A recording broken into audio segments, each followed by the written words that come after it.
Glória a Deus. Saúdo a todos com a paz do Senhor, amém, irmãos?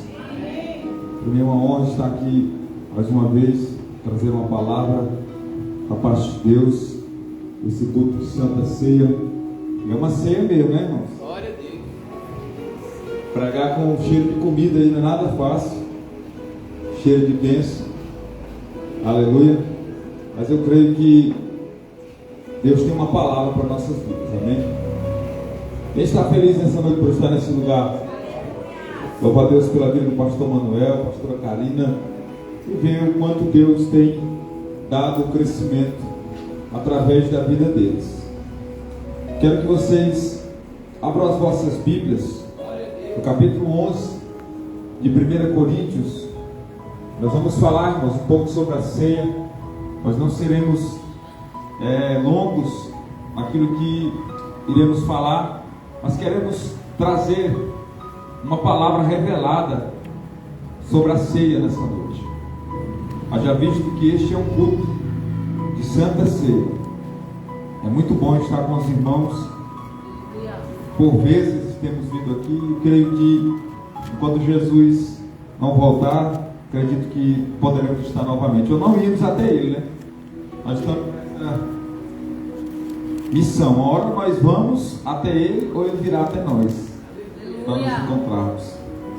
Capítulo de número 11 de 1 Coríntios, versículo de número 23. Quem encontrou, diga amém. Amém. Quem não encontrou, eu aguardo.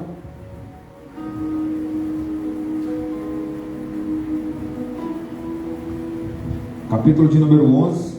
Está comigo também minha esposa aqui, abençoada, estava viajando, chegou hoje.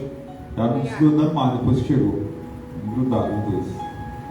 Capítulo de número 11, versículo 23. Eu vou ler, que diz assim: Pois eu recebi do Senhor o que também vos entreguei, que o Senhor Jesus, na noite que foi traído, tomou o pão, e logo após haver dado graças, o partiu e disse: Isto é o meu corpo que é dado por vós. Fazei isto em memória de mim. Do mesmo modo, depois de comer, ele tomou o cálice e declarou: Este cálice é a nova aliança no meu sangue. Fazei isso todas as vezes que beberdes em memória de mim. Portanto, todas as vezes que comerdes deste pão e beberdes deste cálice, anunciais a morte do Senhor até que ele venha. Por esse motivo, quem comer do pão ou beber do cálice de forma indigna será culpado de pecar contra o corpo do Senhor. Examine-se, pois, cada um a si próprio, e dessa maneira coma do pão e beba do cálice. Pois quem come e bebe sem ter consciência do corpo do Senhor, come e bebe para a sua própria condenação. O versículo 31 diz: Contudo, se nós tivéssemos a cautela e julgar nós mesmos, não seríamos condenados pelo Senhor. Amém? Deixe sua Bíblia aberta. Eu quero trazer uma palavra dentro destes versículos que nós lemos. Eu acredito que é os versículos mais expositivos sobre o assunto da Santa Ceia. É os que expõem com mais clareza, de forma mais evidente, a celebração da Santa Ceia e o que ela de fato representa, o que ela quer dizer. Quando eu leio esse texto, a primeira coisa que eu encontro no versículo 23 é a revelação, irmãos. O apóstolo Paulo, ele não estava sentado à mesa no dia que Jesus fez a ceia. Estavam apenas os 12 apóstolos e Paulo ainda não fazia parte do corpo docente da igreja daquela época. Depois foi que ele foi chamado, após Jesus morreu, ressuscitou e o próprio Jesus apareceu para ele. Mas o apóstolo Paulo, ele diz, deixa bem claro, como ele diz: eu recebi do Senhor o que vos entreguei, que o Senhor Jesus, na noite que foi traído, tomou o pão.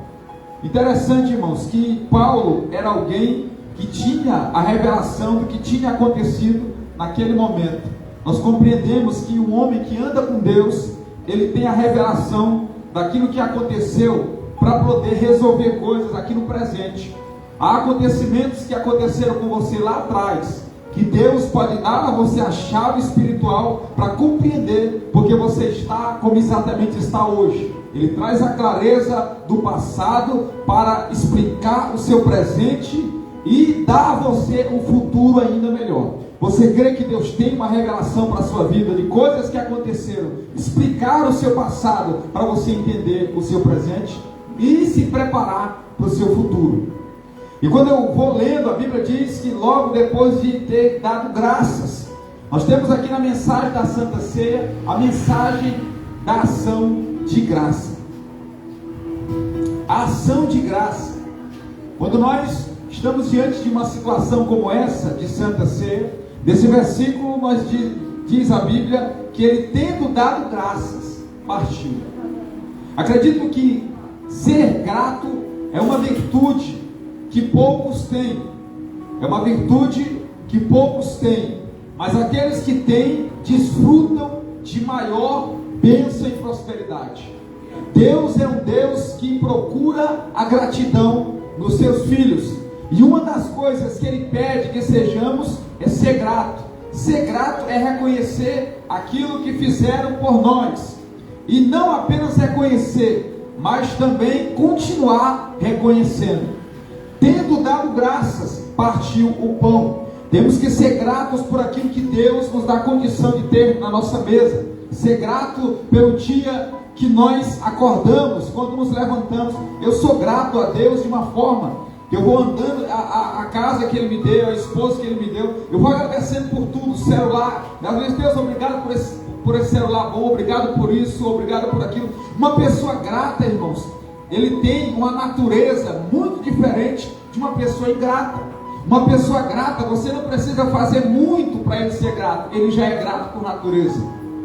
Agora, uma pessoa ingrata, por mais que você faça por ele, no dia que você não fizer, ele já não vai mais com a sua cara.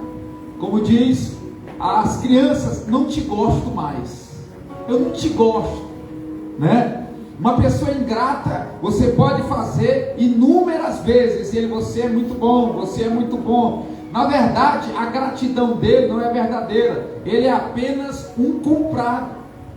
Ele não tem uma identidade de gratidão. Então, enquanto está sendo favorecido, ele demonstra, entre aspas, uma gratidão, um reconhecimento. Agora, aquele que é grato é da natureza dele. Até quando fazem mal a ele, ele diz, essa pessoa fez algo ruim comigo hoje, mas eu não esqueço aquilo que ela fez por mim lá atrás, eu reconheço. Uma pessoa grata, irmãos, ele não vai ter, como guardar mágoas em seu coração, porque ele é grato. Ele está tão preocupado com as coisas boas que fizeram por ele, que ele não vai perder tempo se afligindo pelas coisas ruins que estão fazendo com ele. Ele sabe o que fazer com aquilo que fizeram contra ele. Há uma palavra muito forte que diz o seguinte: não importa aquilo que as pessoas fizeram comigo e com você, o que importa mesmo é o que nós vamos fazer, como vamos reagir àquilo que elas fizeram conosco. Tem pessoas que dizem agora, eu vou ser ruim para todo mundo. Mas por que você vai ser ruim? Porque eu fui bom com as pessoas e me fizeram mal. Não entenderam o que Jesus disse no livro de Romanos, quando ele falou o seguinte: olha, pague o mal com o bem. Ele estava dizendo, não se torne mal porque alguém foi mal com você, porque se você fizer assim, o mal cresce. Ele se prolifera. Pessoas que traíram porque foram traídas, pessoas que bateram porque bateram nela, pessoas que mataram porque mataram alguém da família dela, e assim nós temos a vitória do mal. Mas quando nós somos gratos, nós temos a capacidade de retribuir com aquilo que nós temos. Gratidão em nosso coração é o que vai acontecer com a vida de alguém que é grato. Ele vai prosperar na vida. Olha para o seu irmão, a gratidão leva à prosperidade, a ingratidão leva à miséria, porque a ingratidão te leva a se apegar com o que não fizeram por você, e você procura não fazer algo por alguém. A gratidão leva você a agradecer o que fizeram e fazer algo com alguém, porque você é cheio de bondade. Só uma pessoa bondosa é grata. Cuidado, pastor, eu sou meio ingrata, pois a maldade está em você. Eu não consigo enxergar uma pessoa boa sendo ingrata. Poderíamos discursar por vários minutos dentro apenas deste tema, porque ele é muito poderoso. Gratidão. Olha para o seu irmão e diga: seja grato. Até pela caneta que lhe der, uma gravata, qualquer coisa. Não seja daquele tipo, alguém te dá alguma coisa, você gostei. Joga isso fora. Uma pessoa grata, obrigado, glória a Deus. Só que você tem que orar para ter um coração grato, porque o grato, irmãos, dão algo para ele assim que ele nem vai muito com aquilo, mas glória a Deus, você me deu, obrigado. É porque é da natureza dele. Tem pessoas que têm que se esforçar para agradecer, lutando para ser grato, mas é impossível se relacionar com Deus e não se tornar uma pessoa grata. Por quê? Porque Deus é grato, irmão. Você sabia? Quando alguém, a Bíblia diz que uma mulher foi lá aos pés de Jesus e foi lá, quebrou um perfume caro, e ele pegou e disse: olha, essa mulher aqui fez isso aqui por mim, vamos falar dela a vida toda. Olha a gratidão de Deus. Vamos falar sobre ela nos evangelhos, vamos fazer isso, vamos fazer aquilo. A Bíblia diz que Noé, ele foi alguém fiel a Deus. Aí a Bíblia diz: lembrou-se Deus de Noé. Deus não esquece de uma pessoa grata. Deus não esquece de alguém que é grato por aquilo que fizeram por ela. Se não derem a você o favor merecido, Deus fará questão de fazer por você, porque Ele honra uma pessoa grata. Então não importa a maldade que fizeram por você, não se torne mal, porque foram mal com você. Vença o mal com o bem. Outra coisa que eu vejo nesse texto é o seguinte: tudo na mensagem da ceia, gratidão, revelação, tem mais. A Bíblia diz o seguinte: e partiu e diz: isto é o meu corpo que é dado por vós, fazer isto em memória de mim. Isso aqui chama-nos para a memória. Está envolvido com a graça também, ser grato. Ou seja, uma pessoa que é grata não tem memória curta. Tem gente que você faz algo por ele, faz, e rapidamente ele esquece. Tendo partido, deu graças e disse: olha, fazer isso em memória de mim. Ou seja, não esqueça que eu parti o meu corpo por você. Não esqueça do bem que eu fiz a você lá atrás na cruz do Calvário. Isso não te favoreceu apenas lá, isso vai favorecer você enquanto você não esquecer disso. Quando um crente esquece daquilo que Deus fez por ele na cruz, então ele se atira ao pecado. Ele só: não esqueça, lembre do que eu fiz na cruz. Lembre-se, porque uma memória curta não lembra dos benefícios feitos a ela. E quando ele foi crucificado, ele disse: olha, quando vocês forem cear, lembre-se que tudo isso é possível por aquilo que eu fiz lá atrás, por você. Você só é quem você é hoje por aquilo que Jesus fez por você lá atrás. Você só vai chegar a algum lugar por aquilo que Ele fez por você. Não esqueça de ser grato pela morte de Cristo na cruz do Calvário. Amém. O versículo de número 25 diz assim, ó: do mesmo modo, depois de comer, Ele tomou o cálice e disse: este é o cálice da nova aliança no meu sangue. A Santa Ceia nos arremete à mensagem da nova aliança, ou seja, do novo pacto que Jesus fez para resgatar o homem. Por isso ele falou de uma nova aliança. Se tem uma nova é porque houve uma velha. A velha aliança fala da lei, e agora Jesus remia todas as coisas para um novo modo de adoração viva. Quando nós olhamos para a lei, nós vemos rituais. Quando nós olhamos para a graça, nós vemos um sacrifício vivo. Lá eram oferecidos animais mortos, e Jesus foi um sacrifício vivo. E eu e você temos que ser um sacrifício vivo. A nova aliança no sangue de Cristo, porque não existia e não existe aliança naquela época sem sangue. Todas as vezes que era para fazer um pacto, tinha que ter um cordeiro. Cortava o pescoço do cordeiro, tinha que ter sangue pelo meio. Porque uma aliança era muito mais do que uma palavra falada. Era muito mais, por isso que tinha sangue, porque sangue na Bíblia fala de vida. Então, quando era feita uma aliança, eles estavam dizendo: olha, nós estamos dando a nossa vida por isso aqui. Esse pacto aqui não é só uma: se não der certo a gente quebra o relacionamento. Não, é sangue. Então, quando Jesus foi à cruz, ele estava dizendo o seguinte: a aliança que eu tenho com vocês é de vida ou morte, ou até a morte. Isto quer dizer que eu não vou abandonar vocês. Isto quer dizer que não importa o que aconteça, eu não vou deixar vocês. Agora eu vou cumprir a minha parte. você deve cumprir a sua. Eu sei que muitas vezes vem muitos acontecimentos que querem desviar você da presença de Deus, mas Ele garantiu que com você até a morte. Pedro sabia sobre sacrifício, só não conseguiu cumprir. Você lembra que a Bíblia diz o seguinte, olha, Jesus falou, Pedro, antes que o galo cante 3 vezes me negará. Não é o galo cantar 3 vezes, não. Antes que o galo cante 3 vezes me negará. Ela só cantou uma, depois você lê lá para você ver. A Bíblia diz que Pedro disse para Jesus, Jesus, eu estou pronto para ir contigo até onde? Ele falou que ia até onde? A morte. Porque eles tinham um pacto. Eles tinham um pacto de fidelidade. Eu não te deixarei. Você lembra do que Noemi disse? Ou melhor, foi Noemi não, foi Ruth que disse para Noemi, onde você fores, eu irei. Onde você pousar, eu pousarei. Aquilo era um pacto de fidelidade. Aonde você repousar ou for sepultada, serei sepultada. Eu vou contigo até a morte. Deixa eu te falar uma coisa, aquele que é fiel a Cristo, que não se deixa desviar por esse mundo, por outros amores, ele ir até a morte, pode ter certeza, que aquele que ressuscitou dentre os mortos, vai ressuscitar aqueles que forem fiéis por ele até a morte. Aleluia. Diga para a pessoa que está do seu lado, seja fiel.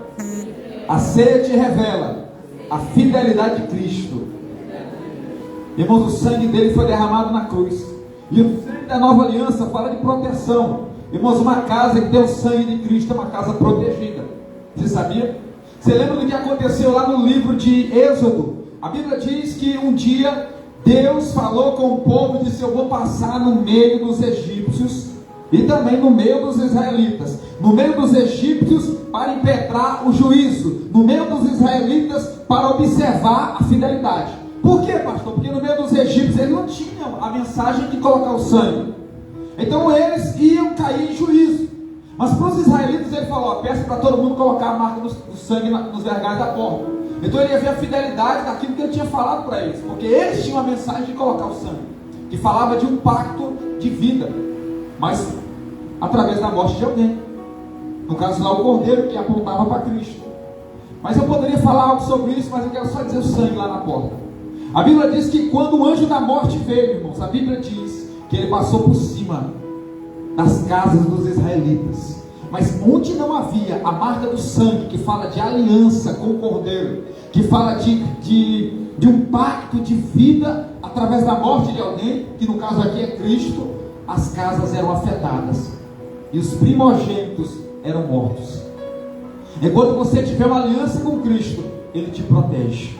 Enquanto você tiver uma aliança com Cristo, como está escrito na epístola de João, o maligno não lhe toca. Ele precisa pedir permissão. E a Bíblia diz mais, no versículo de número 27, o 26 ainda, vou ter que encerrar daqui a pouco, mas tem muita coisa aqui, é versículo a versículo. Olha aí, ó. Portanto, todas as vezes que comer esse pão e beber deste cálice, proclamai o quê?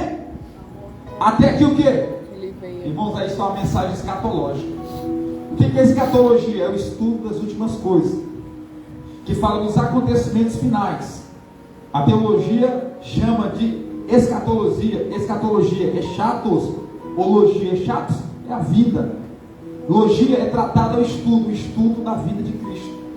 E nesta mesma mensagem, Jesus deixou bem claro, anuncia a minha morte, que fala da salvação. Ele morreu e ressuscitou para salvar o pecador. Mas isso fala da mensagem da graça. Mas diga a todas as pessoas que um dia essa graça terá um fim para os homens. Diga a todos os homens que eu virei, e quando eu vir, vocês não vão proclamar mais a salvação, porque não será mais necessário. Irmãos, muitas pessoas não acreditam, mas Jesus vai voltar para buscar o seu povo. Eu creio, Deus. Quando nós olhamos, é necessário um cenário pronto para a volta de Cristo. E o mesmo cenário foi o cenário da vinda dele com o juízo através do dilúvio. E a Bíblia diz no livro de Lucas, assim como nos dias de Noé, os homens comiam, bebiam, davam-se em casamento, e de repente veio o dilúvio. Isto quer dizer que quando os homens estiverem fazendo tudo que costumeiramente fazem, comendo, bebendo, a palavra dando-se em casamento quer dizer casando e casando, casando e casando, ou seja, os homens não tendo mais respeito pela aliança de fidelidade no casamento. E nós temos visto isso. E no meio deste cenário, a Bíblia diz que ele virá. Irmãos, e Deus não rela com as suas promessas. Deus é fiel para cumprir. O cenário já está preparado. Temos um cenário de apostasia. Temos um cenário de destruição entre as nações. Temos um cenário de horror aqui nos nossos vizinhos venezuelanos. Temos um cenário de horror se desenrolando na Argentina. Temos uma permissa, de pessoas dando uma permissa para isso poder acontecer também aqui na nação brasileira. É o mesmo sistema, é a mesma visão. Só que uma coisa é certa, irmãos.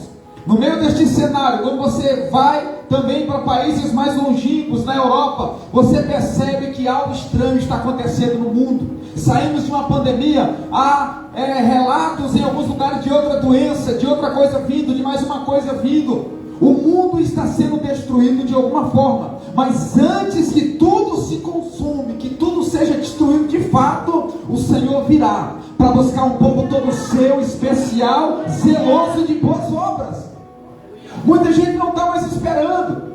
A Bíblia Sagrada diz que aconteceria o seguinte: antes da volta de Cristo, muitos se escandalizariam. O que tem de pessoas se escandalizando, irmãos, o que tem de pessoas negando a Jesus, não é brincadeira.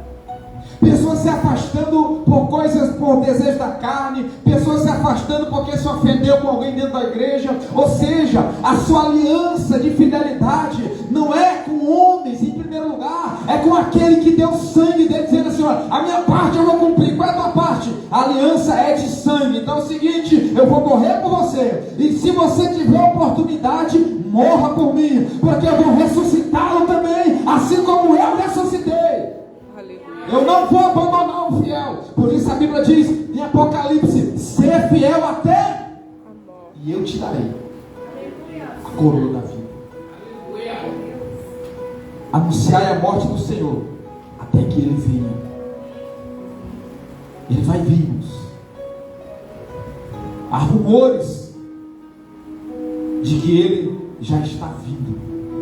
O cenário está preparado. Tudo está se preparando. Se você observar, quando o juízo veio lá em Sodoma e Gomorra, nós ainda estamos num país democrático e podemos falar sobre essas coisas. O que veio a destruir aquele país? A arrogância deles, se você ler Ezequiel, fartura de pão e a imoralidade sexual e o homossexualismo. Tanto que a Bíblia diz que veio um anjo lá. E sabe o que é que os cidadãos da cidade queriam? Ló falou o seguinte: dá aqui as minhas filhas, fiquem com elas. A opção deles era pelo mesmo sexo. Está escrito na Bíblia. E ele pegou e disse: não queremos mulher não. Não, vocês são homens. Não quero mulher não. Nós gostamos de homem também. Mas vocês são homens. Não. Aí, meu amigo, o anjo saiu para fora. Eu penso que o anjo ouviu essa conversa lá dentro. Que desgrameira é essa nesse lugar? Está aqui duas virgens, linda. Não, nós queremos homem. Agora nós queremos até tu também. Aí os anjos: a bagaceira aqui está feia demais, vou destruir tudo. E só deu uma balançada assim nas mãos, e todos eles ficaram cegos, porque é o estado que eles estão espiritualmente falando. Por isso ficaram cegos. Diz a Bíblia que eles ficaram andando perdidos. E é o que está acontecendo com o povo que é dado a isso. Até os protestos deles são coisas ridículas, indecorosas, porque estão cegos. E por isso veio a destruição. E nós estamos vendo o império, irmãos, o império do homossexualismo. Assim como foi lá, a imperialidade era tão grande que eles que decidiam o que eles queriam, assim como querem nos dias de hoje. Mas o Deus dos exércitos está observando tudo isso e está mandando seus emissários, como mandou naquele dia, a observar. E quando o negócio começar a perder totalmente o controle, que já não está muito longe, Ele vai dizer para os seus filhos: se prepare. Por quê? Porque eu vou destruir destruir a cidade, mas eu não vou destruir quando vocês estiverem aqui. E virá o arrebatamento da igreja. O arrebatamento da igreja. Agora, para encerrar, o que a Bíblia diz, examine-se, o 28, examine-se cada um a si próprio, e dessa maneira coma desse pão e beba desse cálice. Aí me chama a mensagem da santificação. A ceia traz em seu bojo a mensagem de santificação, de arrebatamento. Tanta mensagem aqui, irmãos. Mas quando a Bíblia diz para eu me examinar a mim mesmo, a Bíblia diz o seguinte: aquele que nele tem essa esperança, purifique-se a si mesmo. Nós estamos vivendo tempos em que as pessoas querem examinar a vida dos outros e não examinam as suas próprias vidas. E o texto mais abaixo diz que se eu me examinasse a si mesmo, se eu me julgasse a mim mesmo, eu não seria condenado. Porque o que nos leva a ser condenado? O nosso pecado. Mas se eu vivesse uma vida examinando a mim mesmo, peraí, eu tenho que ser melhor do que isso. Eu tenho que consertar a minha vida. E eu largar daquele, eu pequei por causa do fulano, eu errei por causa do fulano. Transferência de pecado ou transferência de responsabilidade não justifica os seus pecados. Tentar culpar alguém pelo seu erro não lhe traz perdão. Agora, quando você se examina você mesmo, se analisa, e como Davi, não importa se os seus pecados foram cabeludos, como de Davi. Davi cometeu um homicídio, porque tem pessoas que se acham muito santinho, né, e quer detonar os outros. Você não foi chamado para examinar os outros, mas para examinar a si mesmo. Porque você não tem capacidade de examinar as pessoas profundamente, mas você tem mais condições de examinar a você mesmo, porque você tem que olhar para dentro de si. E quando você olha para dentro de si, como Davi, e ele percebe que a culpa do adultério dele não era porque a mulher estava num lugar que talvez não deveria estar tomando banho no lugar onde ele viu, mas ele disse: não, mas a culpa é minha, eu estava andando, eu estava na sacada do palácio, eu não deveria ver. Então ele disse: eu pequei contra ti, fiz o que era mal aos teus olhos. Ele tirou todas as pessoas do cenário e disse: Deus, no meu exame pessoal sou eu e o Senhor. O que vai trazer uma transformação, irmãos, que vai trazer uma santificação, que vai trazer um avivamento espiritual, é quando os cristãos começarem a orar e jejuar, pedindo: Deus, purifica-me, Senhor. Aleluia. Nós jejuamos por tantas coisas, mas você sabia que a maioria das vezes que os judeus jejuavam é para purificação. Eles paravam tudo, e o próprio Deus dizia: olha, arrependam-se. Como? Rasguem as vestes, separe um dia para jejuar, para prantear diante de mim. Eu tenho procurado às vezes jejuar, irmãos, pedindo a Deus purificação. Eu não tenho pedido unção, porque a unção vem num vaso limpo. Eu tenho orado: Deus, me purifica, mostra onde está o meu erro, o meu pecado, porque existem pecados que os seus olhos não podem ver, mas o Espírito Santo sim. E não existe santo demais. Quanto mais santo, melhor é. Quanto mais santo, mais parecido com aquele que é santo. Quanto mais limpo, mais parecido com aquele que purifica. Irmãos, não existe um nível máximo de vida profunda aqui. Então você pode ficar tranquilo, há sempre algo a melhorar. Mas você também não precisa se desesperar. Deus te dá graça para melhorar. Eu não sei se você já há algum momento na sua vida que você disse a Deus: eu não consigo ser perfeito. Eu sou tão falho. Você já fez oração assim já? Sei lá, ouviu uma mensagem: a partir de hoje eu vou ser diferente.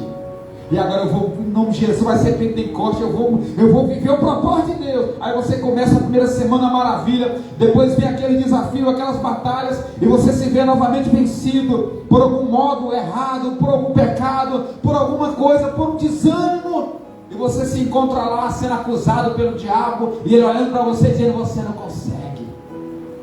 E quando você vai tentar de novo, uma vez, irmãos, eu lembro que eu orando a Deus, eu sempre quero ir além, irmãos. Meu desejo é ir além. E eu orando.